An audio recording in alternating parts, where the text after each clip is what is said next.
안녕하세요. TV일마르다의 김찬석입니다. 안녕하세요. 연규혁입니다.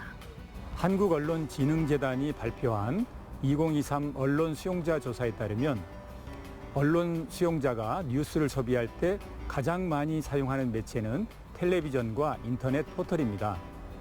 이 중 인터넷 포털 뉴스 이용자의 92.1%는 네이버를 이용한다고 하는데요. 중복 답변이 가능한 항목이기에 각 포털 이용률이 전체 이용자의 숫자보다 다소 높다는 점을 감안해야 되겠지만 그렇다고 하더라도 92.1%는 굉장히 높은 이용률이라 할 수 있겠습니다. 이렇게 많은 사람들이 이용 중인 포털 뉴스 페이지. 시청자 여러분께서는 네이버 뉴스 페이지의 제일 마지막에 위치해 있는 정정보도 모음에 들어가 보신 적이 있으신가요? 해당 페이지는 고침 기사, 언론중재법에 따른 정정, 반론, 추후 보도, 인터넷 선거 보도심의위원회에서 불공정 선거 보도로 경고나 주의를 받은 기사를 모아둔 페이지인데요. 작게는 단순한 오기부터 또 크게는 잘못된 사실 보도까지 그 종류도 무척 다양합니다. 미국의 사회학자 게이 터크맨은 자신의 저서 메이킹 뉴스에서 뉴스는 세상을 바라보는 창이다라고 말했습니다. 1970년대 게이 터크맨은 창문이 큰지 작은지, 유리창의 개수가 많은지 적은지, 유리가 불투명한지 투명한지, 창문이 거리를 향하고 있는지 뒷마당을 향하고 있는지에 따라 창문을 통한 풍경이 달라진다며 뉴스 프레임에 대한 얘기를 펼쳤습니다. 하지만 약 반세기가 지난 지금 정정보도 모음을 보고 있으면 이제는 창문의 방향, 유리의 투명도가 문제가 아니라 외부 풍경을 아예 컴퓨터 그래픽, CG로 만들어버리거나 창문에 무언가를 더 씌워 창 안의 사람을 혼란스럽게 만드는 세상이 도래했다는 생각이 듭니다. 이러한 현실을 보여주듯 뉴스와 언론인의 신뢰도는 일제히 하락했습니다. 언론 수용자가 바라보는 우리나라 언론은 영향력이 있지만 공정하지 못하고 다양한 의견을 제시하지만 사회적 약자를 대변하지 않는 모습입니다. 또한 우리나라 언론의 가장 큰 문제가 무엇이냐고 묻는 질문에는 낚시성 기사, 또 편파적 기사라고 답변한 사람이 가장 많았습니다. 무엇이 진실이고 무엇이 거짓인지 분별하기 어려운 시대. 창 안의 수용자가 바깥 풍경을 의심하고 창을 깨끗이 닦기 위해 노력하는 것도 필요하겠지만 무엇보다 큰 문제는 확인되지 않은 내용을 뒤섞어 마구잡이로 창을 내도 이익만 얻으면 그만이라는 듯한 언론의 태도가 가장 큰 문제일 것입니다. TV를 말하다 지금 시작하겠습니다.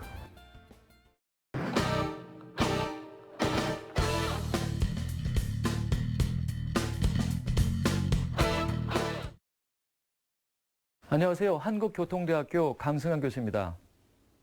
여러분은 나를 가장 잘 이해해주는 연인이자 나만의 비서를 꿈꿔본 적은 없으신지요? 수년 전에 영화 허를 보면서 저도 그런 생각을 해본 적이 있습니다. 챗GPT의 등장으로 인공지능에 대한 열기가 식기도 전에 지난달 GPT-4.5의 발표로 영화 허의 이야기가 현실이 되었습니다. 영화 전체를 인공지능이 만드는 AI 영화제까지 열리는 상황이니 이제 사람은 어떤 역할을 해야 할지 혼란스럽기까지 합니다. 이렇게 인공지능은 우리를 항상 지켜보고 감시하게 될 겁니다. 특정한 상업적인 이익을 위해서 우리의 생각을 바꾸려는 시도도 할 수 있겠죠. 그리고 플랫폼 회사들은 사람들이 온라인에서 보는 컨텐츠를 분석하고 개인화해서 이익을 만들어냅니다. 그것은 또한 수용자들을 그들의 플랫폼에 더 오래 머물게 하고 이는 다시 더 많은 광고의 판매로 이어집니다. 이렇게 인터넷은 우리를 잘게 분리하고 개인화해서 상품을 판매하기 좋은 구조로 운영됩니다. 개인화된 우리 각자는 서로 완전히 다른 세상을 바라보고 있습니다. 무엇이 나에게 가장 좋은지를 컴퓨터가 계산해주는 서비스에 의존하고 있기 때문입니다. 이는 디지털 필터 버블을 만들어서 더 많은 선택권을 우리에게 줄수록 사람들은 자신이 좋아하는 채널을 찾게 되고 그렇게 되면 우리가 바라볼 수 있는 시야의 범위는 점점 더 좁아지게 되겠죠. 우리는 점점 더 분리된 정보의 세계 속으로 들어가게 되고 더 세분화되고 쪼개지는 개인화의 흐름에 가속도가 붙겠죠. 이것은 민주주의에 대한 엄청난 위협이고 도전입니다. 기술은 공론의 광장을 넓혀주는 게 아니라 좁혀놓았습니다. 하지만 이러한 문제가 인공지능 기술이나 인터넷 또는 소셜미디어의 책임만은 아닐 겁니다. 인간의 깊은 곳에 자리한 우리가 믿고 싶은 것을 믿는 성향과 그리고 비슷한 생각을 가진 사람들끼리 어울리는 경향을 반영한 결과이기도 하겠습니다. 이렇게 개인화된 환경에서 저널리즘은 어떻게 공공의 토론과 타협을 위한 공공 포럼의 역할을 수행할 수 있을까요?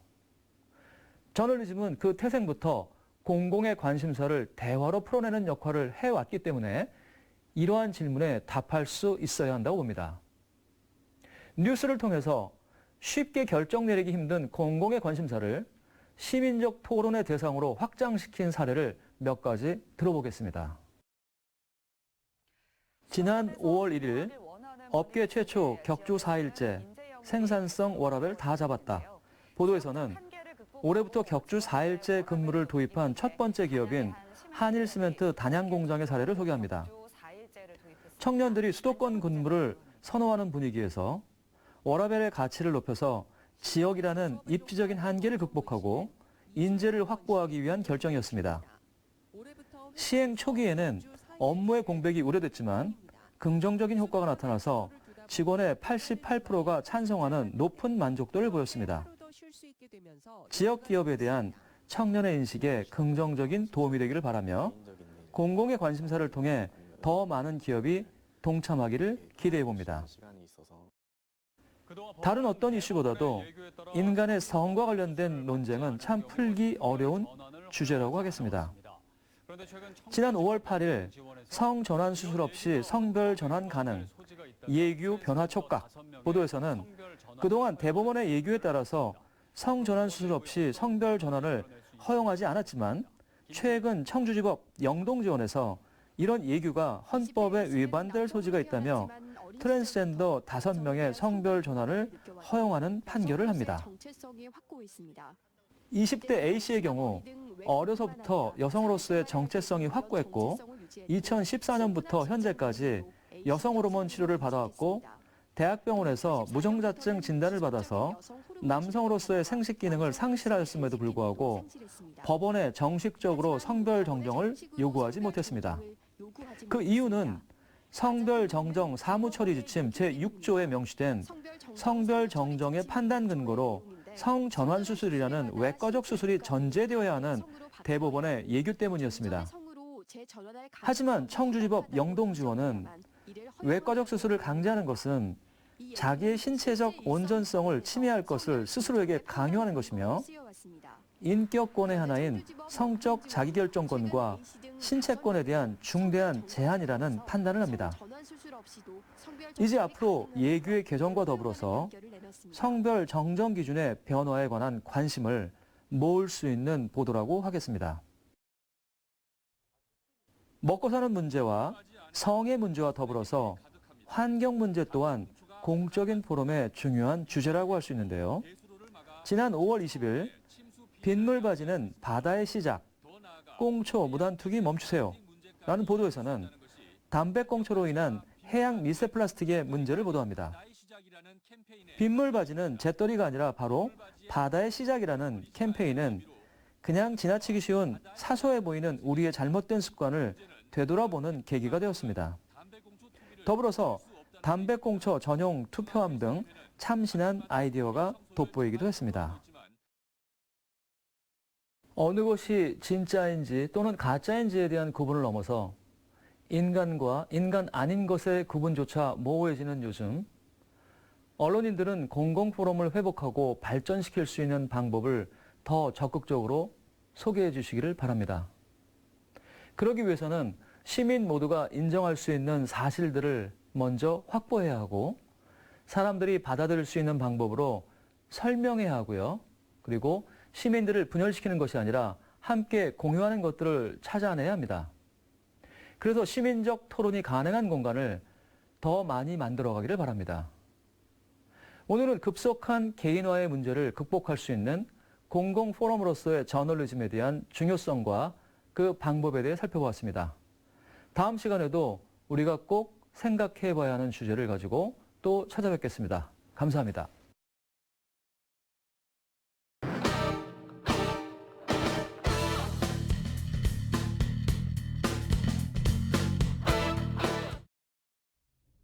요즘 뉴스페이스 시대라는 말을 자주 들을 수 있는데요. 뉴스페이스란 지금까지 정부가 주도했던 우주 개발이 점차 민간으로 이전되는 현상을 말합니다. 그러니까 과거 정부가 주도했던 우주 개발을 올드 스페이스라고 한다면 요즘처럼 우주 개발 기술이 민간, 중소기업으로 옮겨지면서 다양한 모습으로 확대되고 있는 상황을 뉴스페이스로 구분하는 겁니다. 뉴스페이스는 지금까지 국가 소유로 여겨졌던 발사체와 위성 분야 기술이 개방되고 생산 비용이 저렴해지면서 나타난 건데요. 뉴스페이스 시대를 이끌고 있는 대표적인 민간 기업을 꼽자면 테슬라의 CEO 일론 머스크가 설립한 스페이스X와 아마존의 CEO 제프 베이조스가 설립한 블루 오리진, 그리고 버진그룹 회장인 리처드 브랜슨이 설립한 버진 갤럭틱을 들 수 있습니다. 2002년 설립된 스페이스X는 2008년에 민간 기업 최초로 액체 연료 로켓 펠컨 1을 지구 궤도로 쏘아 올렸고요. 또 2016년에는 우주로 쏘아 올린 로켓을 제자리로 돌아오게 하는 데 성공하면서 로켓 재활용 시대를 열기도 했습니다. 그 이전까지 한 번 쏘아 올린 로켓은 바다로 떨어져 재사용이 불가능했기 때문에 로켓 발사에 엄청난 자금이 들었지만 이렇게 로켓을 재사용할 수 있게 되면서부터는 로켓 발사 비용을 크게 줄일 수 있기 때문에 많은 국가들이 인공위성을 자주 발사할 수 있게 된 겁니다. 최근 이렇게 많은 국가들이 우주 개발에 사활을 거는 데는 아주 중요한 이유가 있습니다. 우리 일상에서 가장 빠르게 변하는 것을 꼽자면 바로 휴대폰이라고 할 수 있을 텐데요. 휴대폰이 처음 출시되었을 때를 기억하시나요? 옛날 홍콩 영화에 등장했던 초창기 휴대폰은 그야말로 벽돌폰이라 할 만큼 아주 크고 무거웠죠. 하지만 지금 우리가 사용하는 스마트폰은 수많은 기능을 탑재하고 있음에도 한 손에 쏙 들어올 만큼 크기가 작아졌는데요. 그 이유는 바로 반도체 기술이 발전했기 때문입니다. 더욱이 우리가 사용하는 스마트폰은 통신은 물론이고 GPS와 카메라 기능까지 있죠. 스마트폰의 이 세 가지 기능은 바로 인공위성이 수행하는 일과 똑같습니다. 그러니까 인공위성이란 스마트폰이 저 우주에 있는 것과 같다고 할 수 있는데요.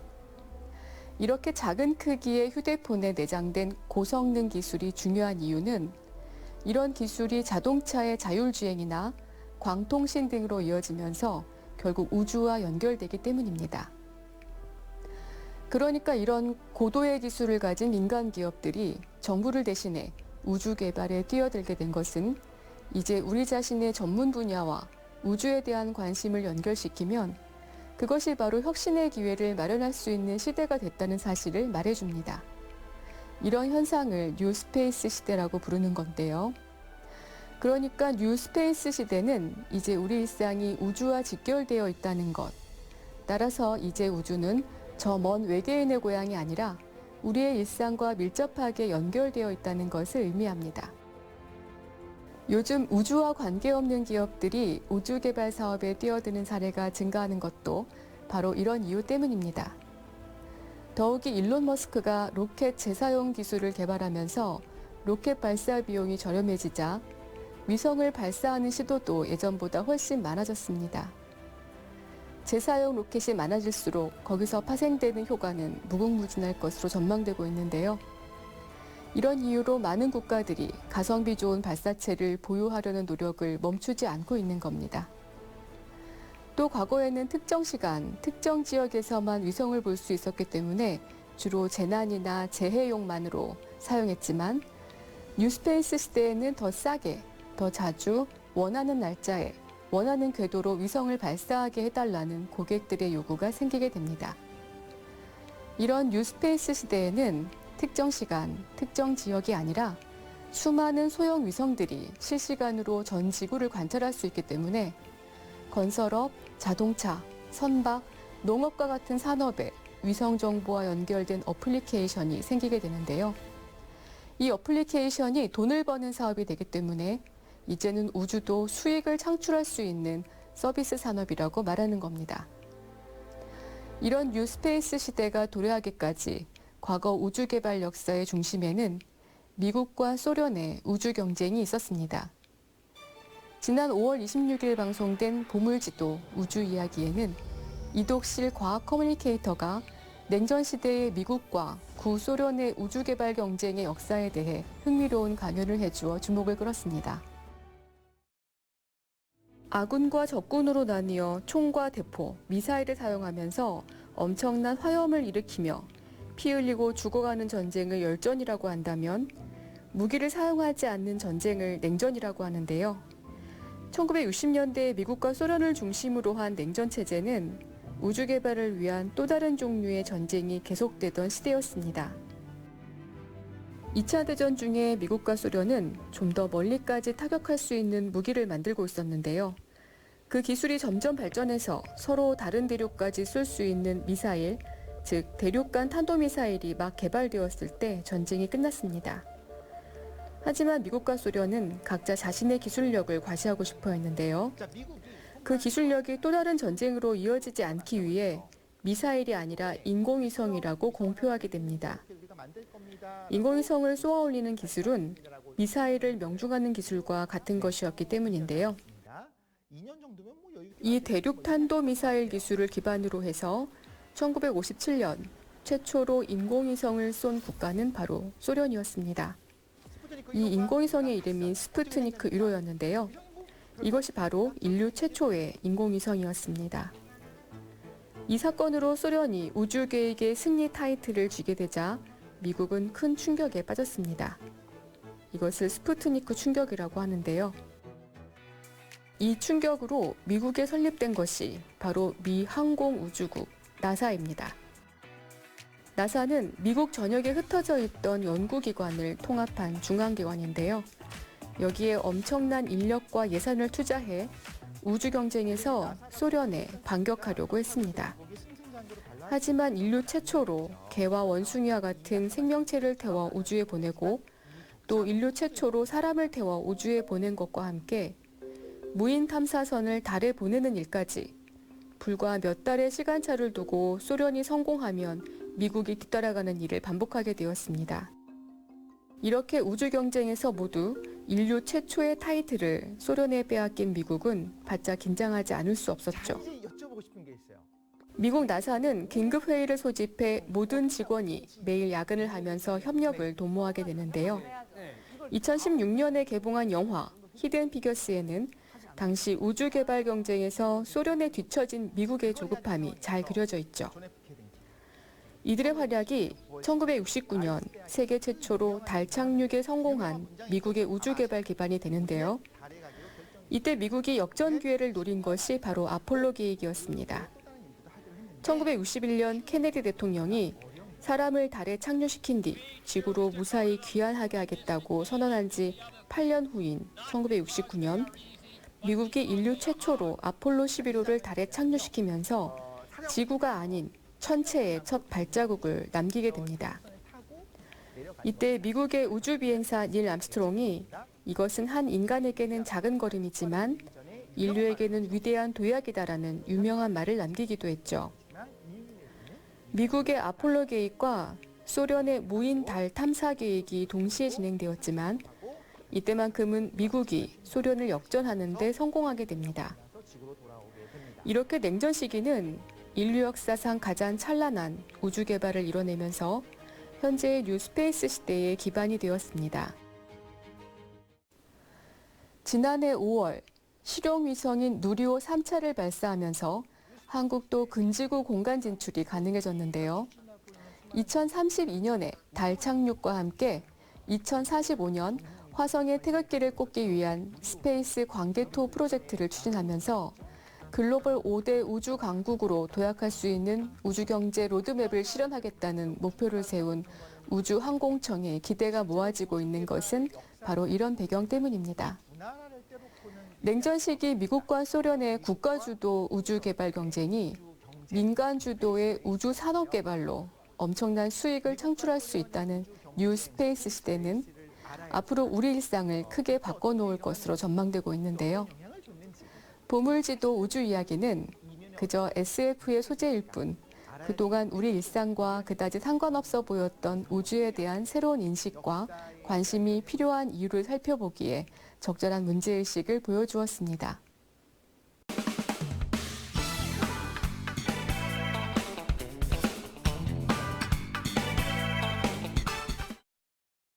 TV를 말하다 플러스 CJB 시청자 비평입니다.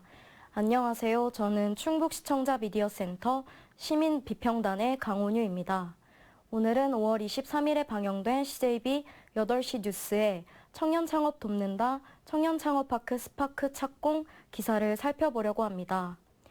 뉴스는 지자체와 기업, 서원대학교가 함께 기획한 청년 창업파크가 내년 8월 준공을 목표로 기공식을 가졌다는 소식을 전했습니다. 민광학 공동 청년 창업 플랫폼인 청년 창업파크 운영 사업은 지역 청년들의 창업을 지원하기 위해 추진한 사업이라고 하는데요. 충북에 거주하는 청년으로서 일자리 창출에 대한 보도는 더욱 반가웠기에 어떤 내용일지 궁금해하며 시청했습니다. 기사는 건립기공식 현장에서 첫 삽을 뜨는 현장 화면으로 시작되었습니다. 제일 먼저 이번 기공식은 지난 2년 동안 기업과 서원대가 청년 창업 생태계 구축을 위해 머리를 맞댄 결과라는 기자의 설명이 있었고, 지역 청년들이 일자리 문제로 지역을 떠나고 있는 것이 서글픈 현실이라는 기업의 후원 배경 설명, 그리고 청년 창업파크를 통해 소상공인 창업부터 기술 창업까지 창업의 생태계를 완성하고자 한다는 서원대학교의 목표를 전달하기도 했습니다. 이후에는 앞으로 준공될 청년 창업파크의 모습과 공간 활용 계획, 그리고 준공 이후의 기대 효과에 대해 간략하게 전달하며 약 2분의 기사를 마무리했습니다. 기사는 청년 창업 생태계 구축을 위한 시설이 내년에 준공된다는 반가운 소식이었지만 아쉬운 점도 많았습니다. 먼저 청년 창업파크의 기공식 보도인 만큼 사업 주체 인터뷰만 방송할 것이 아니라 준공 이후 혜택을 누릴 청년 창업 희망자의 기대를 함께 보도했다면 더욱 좋았을 것이라는 생각이 들었습니다. 또한 이처럼 단순하게 기공식 소식과 준공 이후에 막연한 기대만을 보도하는 것에 대해서도 큰 아쉬움이 들었습니다. 사실 CJB는 지난 2023년 5월 5일 청년 창업으로 도시 재생까지 속도내는 스파크 보도와 2023년 11월 22일 충북 첫 청년 창업 플랫폼 성과는 매출, 고용, 투자 유치 스파크 보도를 통해 스파크의 역할과 성과를 전달한 바가 있었습니다. 하지만 이러한 두 번의 보도 이후에도 이렇게 소식 전달과 막연한 기대로 기사를 구성하는 것보다는 뉴스를 시청하고 있는 청년들에게 민관학 공동 청년 창업 플랫폼인 스파크가 구체적으로 무엇을 지원하는 플랫폼인지, 충청북도가 진행 중인 청년 창업 지원 사업과는 어떤 차이점이 있는지와 같은 상세한 정보를 전달하는 보도가 더 실용적이고 의미 있지 않았을까 하는 생각이 들었습니다. 하지만 이후 약 일주일이 지난 5월 31일 뉴스 보도의 아쉬움을 달래듯 CJB 모닝와이드에서 청년 창업 파크에 대한 내용이 방송됐습니다. 한정된 뉴스 시간에 충분한 정보를 전달하지 못한 것을 보충하듯 청년 창업 파크 사업단장과 충북 대학생 창업 챌린지 우수상 수상자가 스튜디오에 출연하여 현재 진행 중인 활동에 대해 자세히 얘기해 주었습니다.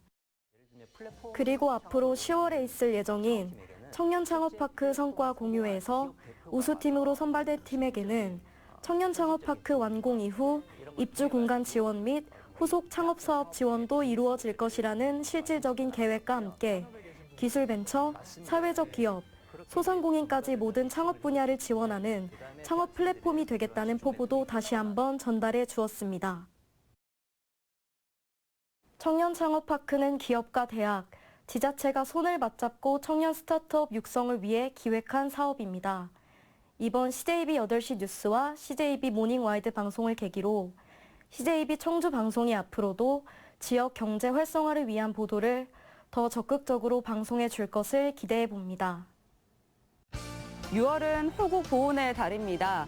국가보훈부는 순국 선열과 호국 영령을 추모하고 또 국가유공자의 공헌과 희생을 되새기기 위해 6월을 호국 보훈의 달로 지정했는데요.